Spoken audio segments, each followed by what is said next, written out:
todos. Boa noite. Sejam muito bem-vindos. Vamos abrir aqui o Minuto de Sabedoria. E vem a mensagem: procure interessar-se pelas crianças, que são o futuro do mundo. Cuide delas com amor e não com indiferença.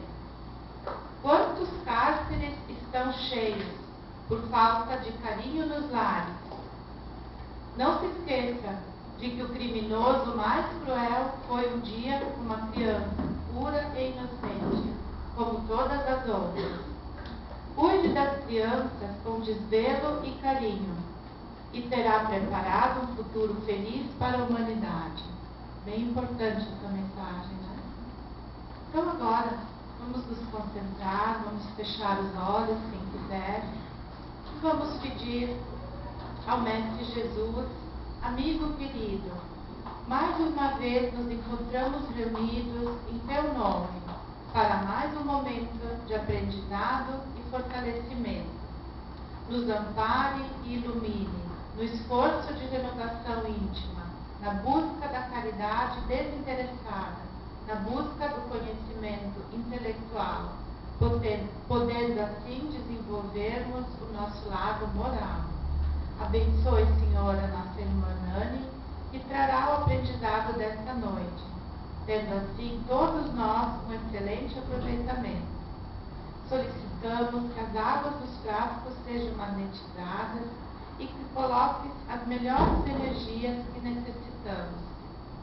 Que seja em Teu nome, em nome dos anjos espirituais, dos amigos queridos que nos auxiliam neste momento, sobretudo em Teu nome, Jesus, o início dos trabalhos desta noite. Que assim seja.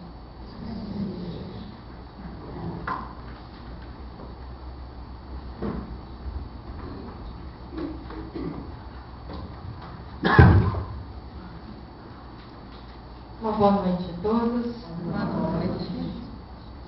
O assunto em voga nesta semana, pela mídia, comoveu a todos.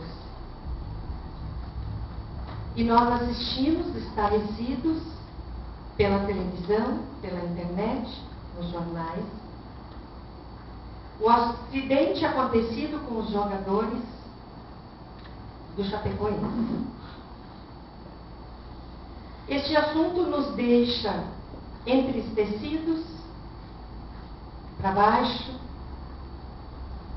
preocupados e comovidos. E muitas pessoas, eu ouvi alguém dizer que estas mortes coletivas, desencarnes coletivos, como aconteceu, são culpa de Deus. As pessoas não entendem por que Deus permite algo deste tamanho acontecer.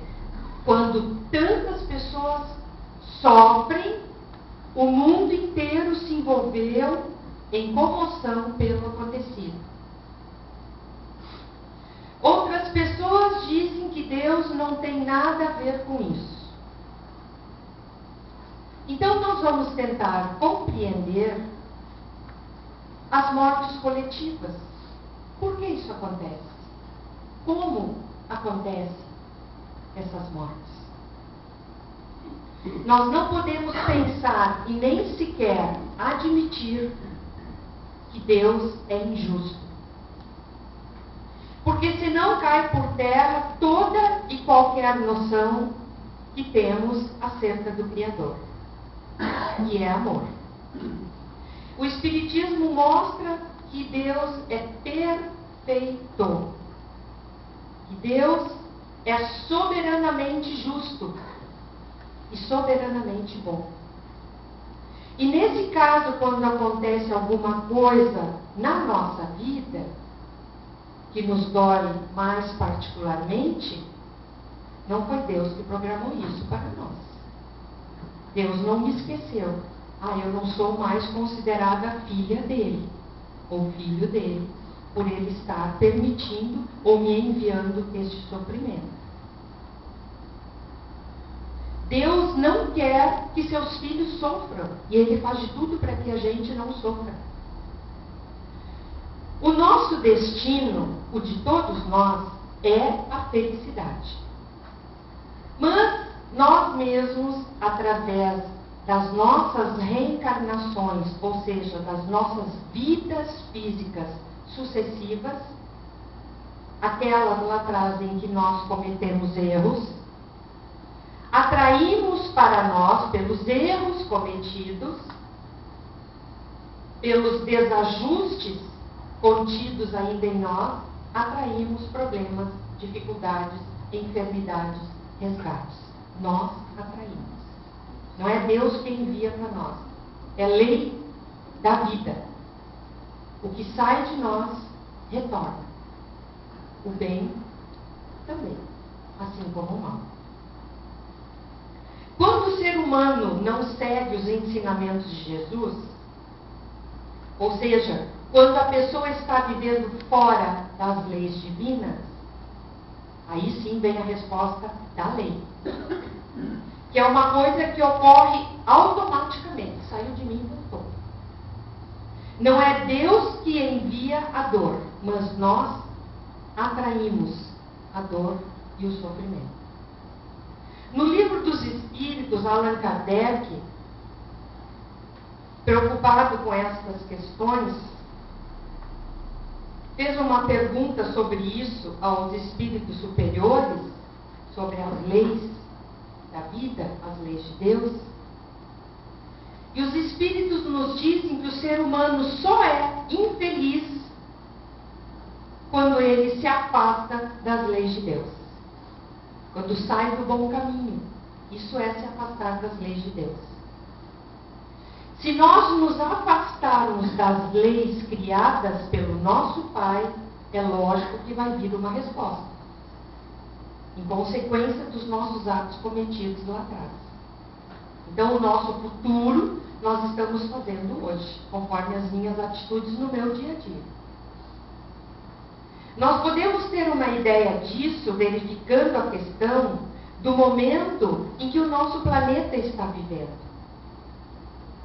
O ser humano tanto tem agredido o planeta, tanto tem devastado as suas reservas naturais, desrespeitando a natureza, que a resposta já veio, imediata, e continua vindo. Tsunamis, enchentes, devastações pela natureza. A resposta veio.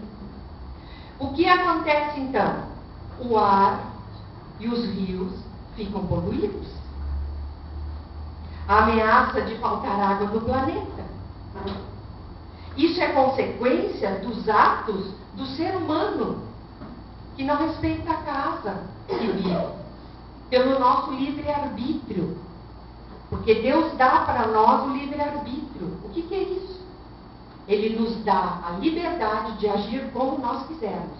Só que, conforme eu agir, a responsabilidade de tudo é minha. E eu vou prestar conta pelos atos que eu cometi. E sobre os desencarnes coletivos, ou seja, sair da carne é desencarnar, quando o corpo morre, nós espíritos saímos da carne. É só isso que é a morte, gente. A dor está no corpo na hora da doença. Morrer, ou seja, desencarnar, sair do corpo físico não dói. A doença fica no corpo. E aquelas pessoas que estavam reunidas, elas estavam com o mesmo tipo de necessidades de vivenciar aquela situação, todas elas. Por quê? Para se libertarem de um passado em que erraram.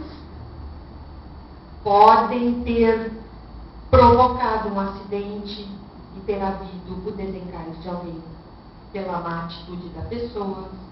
Pode ter ela mesma ter se suicidado. Então, o resgate aconteceu. O erro pode ter sido feito nesta vida ou em vida passada. Qualquer uma. Pode termos retirado a vida de alguém há 2000 anos atrás. Agora que estamos fortalecidos para vivenciar isso, o resgate vem. E pelo que aconteceu, eliminar de dentro de si os erros cometidos no passado. Porque quando chegamos na espiritualidade, nós, espíritos imortais, vamos lembrar das nossas atitudes todinhas lá atrás. Isso vai nos doer. E sofremos tanto lá do outro lado pelos erros que cometemos, que pedimos: Senhor, me permita que eu passe pelo que eu fiz alguém sofrer, para eu me livrar dessa culpa que eu ando sentindo. Então a lei da vida permite que essa questão retorne para nós, como aconteceu com este pessoal todo que esteve dentro deste avião. Também a doutrina espírita explica que Deus, na sua magnanimidade, vai propiciar, através de espíritos protetores, a suavização daquele momento, daquela situação extrema, às vezes muito doloroso, como o caso da queda do avião, onde estavam os jogadores de futebol. Os espíritos do bem sabiam que isto iria acontecer. Lá no mundo espiritual, antes de virem reencarnar, eles pediram esta prova. Então, no momento em que aconteceu o acidente, uma equipe de milhares de espíritos estavam no local, aguardando o acontecimento para auxiliar os espíritos desencarnados e os que ficaram no corpo.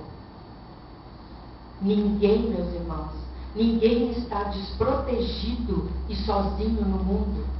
Deus envia os seus prepostos para nos auxiliar, em especial nos momentos mais difíceis, que é quando nós estamos com Deus 100%, nos momentos mais difíceis.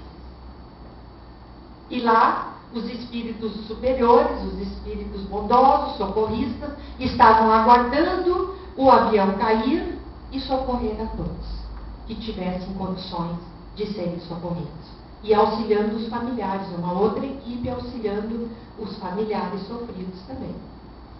Em especial aqueles que estavam em preces naquele momento. Facilita mais a ajuda do outro. O Pai do Céu não instituiu para nós a dor. Não foi Deus que inventou a dor, nem o sofrimento. Mas Ele instituiu para nós felicidade e o amor. Agora, nós é que buscamos com a nossa insensatez, com o nosso desleixo, situações assim negativas na nossa vida. Nós é que atraímos. Por causa dos nossos erros do passado, sofremos agora. Os problemas que nós temos agora para resolver, que são doloridos, que são provas, foram gerados lá atrás pela nossa incúria, desleixo. E nós pedimos para passar por esta prova para termos um aprendizado novo e superar as dificuldades da minha vida, que eu não consegui superar lá atrás. E existem aquelas pessoas que na última hora não conseguem pegar o avião, que nós vimos, né? É porque essas pessoas não têm que passar por isso. Os amigos espirituais fazem de tudo, inspirando a pessoa para que pense em outras coisas e perder o avião, esquecer um documento em casa. Eles fazem isso. Porque aquela pessoa que não conseguiu entrar no avião ou foi no outro, não precisava passar por essa prova. A prova dela é outra, provavelmente. Não é essa. Então não é uma vingança divina, não é um castigo. Deus não castiga, meus irmãos, Deus é amor, Ele não castiga. Sofremos porque precisamos nos libertar de um passado de erros, para recomeçar mais adiante, completamente livres daquilo que tanto nos perturbou.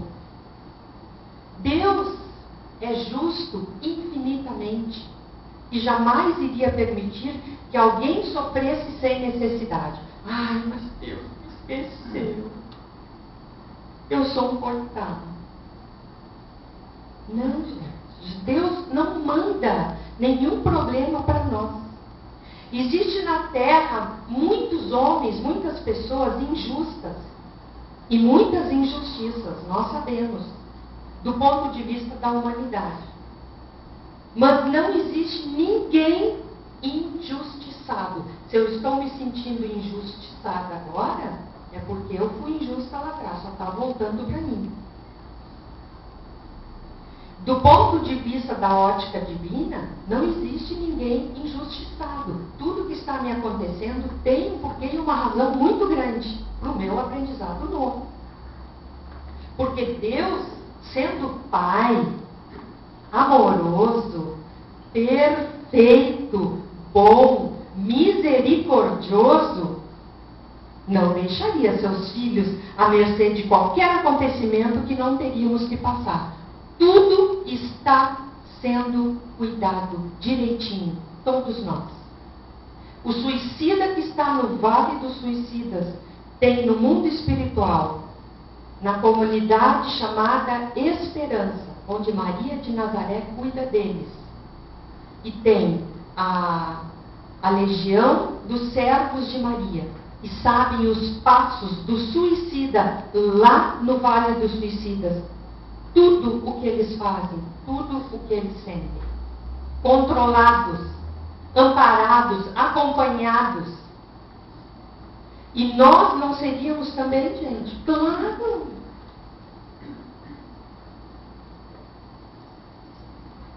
Existe um ditado popular que diz assim: Deus escreve certo por linhas tortas. Né? Então nós, com toda certeza, dentro da doutrina espírita, pelos aprendizados que nós recebemos, poderemos falar: Deus escreve certo por linhas certas, por linhas retas. Então é a nossa visão da escrita divina que é torta, não é Deus que escreve torto. Então, se Deus é tão justo, poderemos perguntar: qual é a causa do sofrimento humano? Por que nós não somos felizes o tempo todo se Deus quer que a gente seja feliz?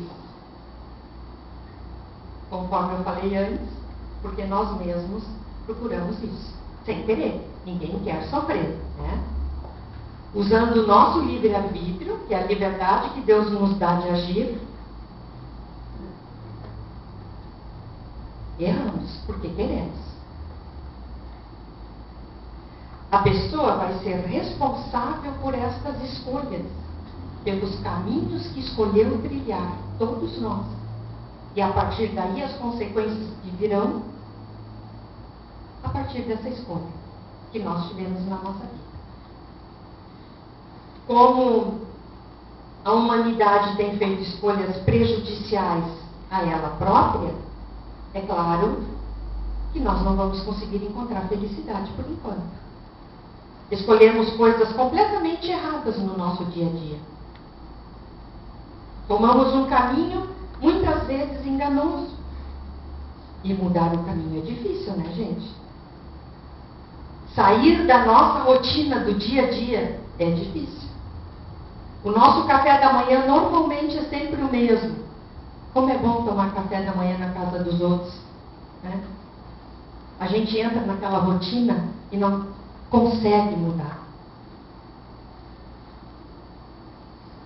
Que seja agora o momento de corrigirmos o curso da nossa vida, fazendo escolhas seguras, escolhas de vivência equilibradas para uma vida melhor daqui para frente.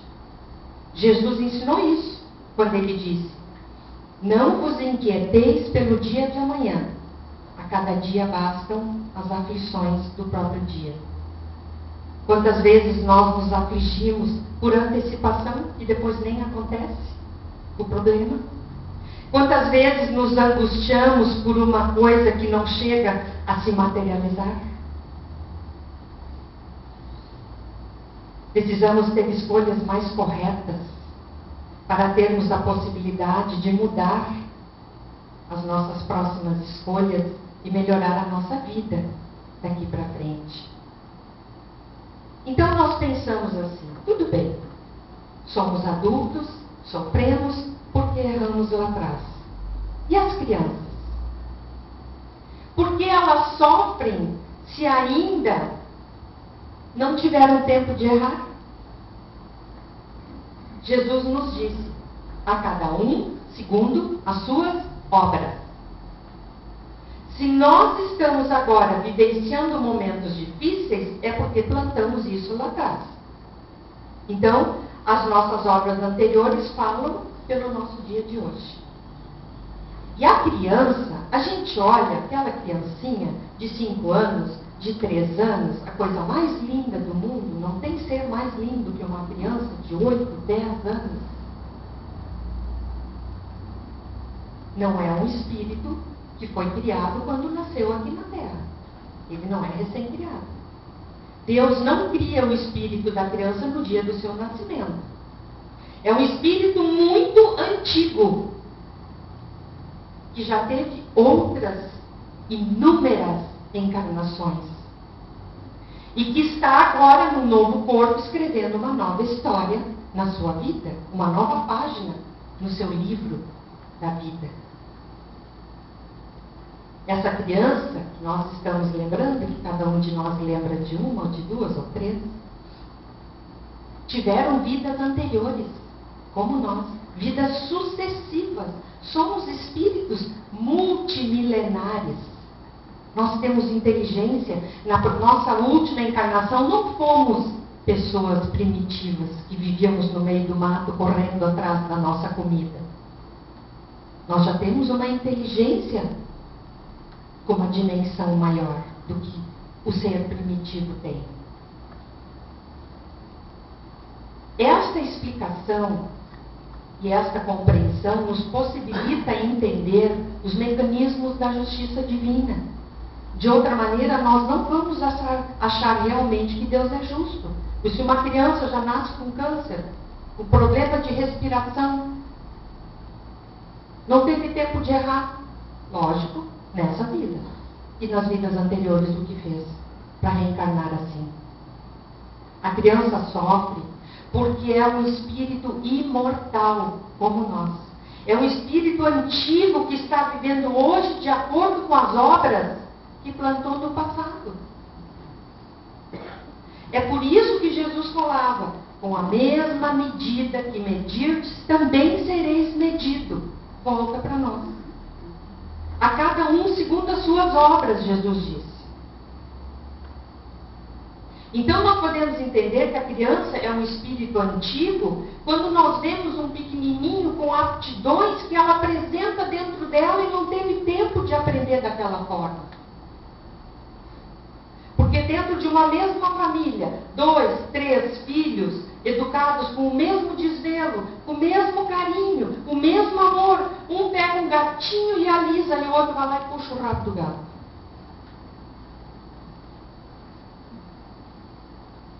Estão mostrando com aquelas atitudes as 2 crianças que tipo de espírito que é, pelas suas tendências. E qual é o aprendizado que eu tenho que passar? Eu tenho obrigação de educar a criança, ensiná-la as leis da vida para que ela possa entender essas questões assim como nós. Não dizer que morreu, virou anjinho, bateu asa e foi para o céu. Isso é mentira, né, gente? Precisamos educar as crianças com a verdade. Meu neto de 5 anos, eu disse para ele um dia: nós somos espíritos. Ele ficou me olhando. Eu disse: nós temos um corpo que a gente pega e dentro tem um espírito que a gente não consegue pegar e não consegue ver. E quando morrer, o corpo vai morrer e nós, espíritos, vamos continuar vivendo. Eu não sei se ele entendeu, mas ele ficou me olhando com uma cara, como quem diz: que notícia é essa? Então, se a justiça de Deus é perfeita, por que morrem tantos inocentes? É o caso de perguntarmos: e são inocentes? Aqueles que sofreram para desencarnar?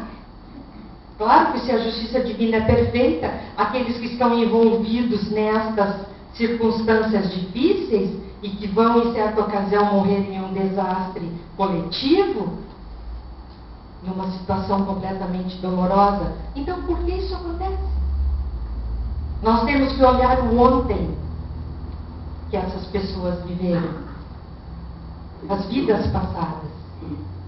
Então, nós estamos só olhando o hoje,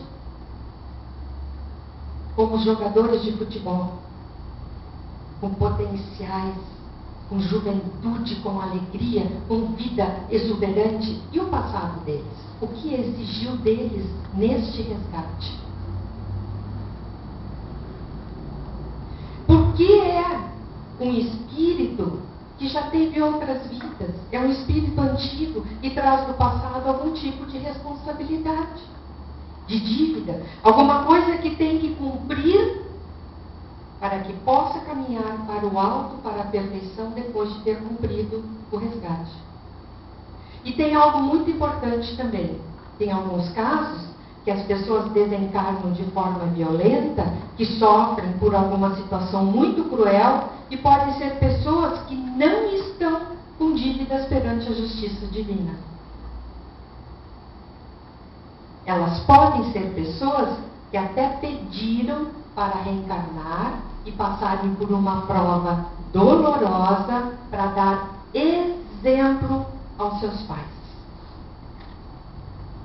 Ser um chamamento aos pais para terem uma vida mais voltada para a fé, voltarem-se para o amor de Deus. São pessoas que têm o sofrimento crédito e não de dor, por necessidade de resgate. Vamos pensar sobre o assunto desta noite e poderemos entender melhor por que acontecem esses desastres coletivos. Mas será que todos aqueles 71 estavam sendo bem controlados e cuidadinhos por Deus e tudo aconteceu porque tinham que passar por isso? Sim, todos. E os que não desencarnaram precisavam passar pelo que estão passando agora. Então, que nós possamos ter dentro de nós a esperança de um mundo melhor a partir das nossas melhores atitudes.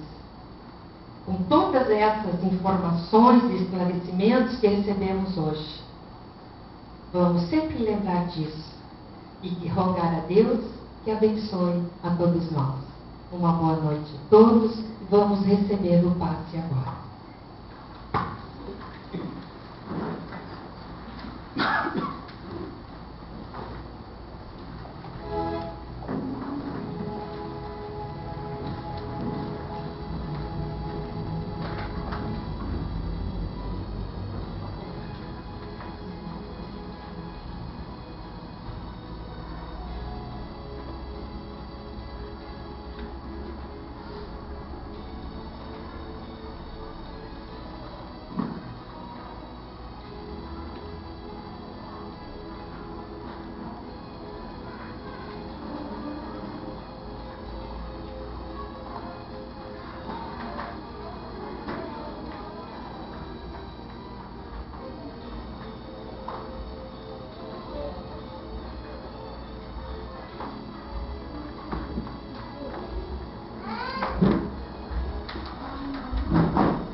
Vamos acerenar os nossos corações para podermos receber as energias do passe.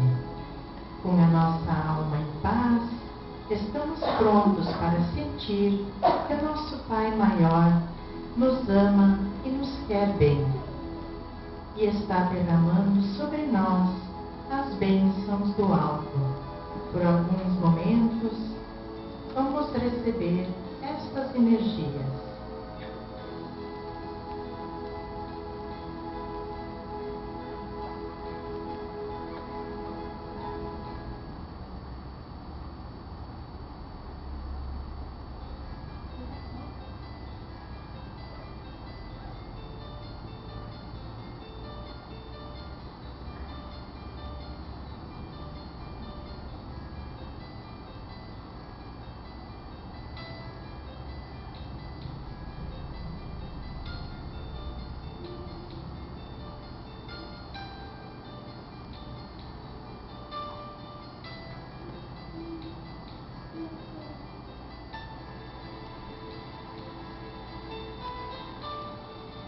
Agora, mais fortalecidos no amor do Pai, possamos voltar aos nossos lares, equilibrados e felizes, mas com a responsabilidade de amar mais a nós mesmos e aos nossos irmãos de caminhada. Uma boa noite a todos e que Deus os acompanhe. Assim seja.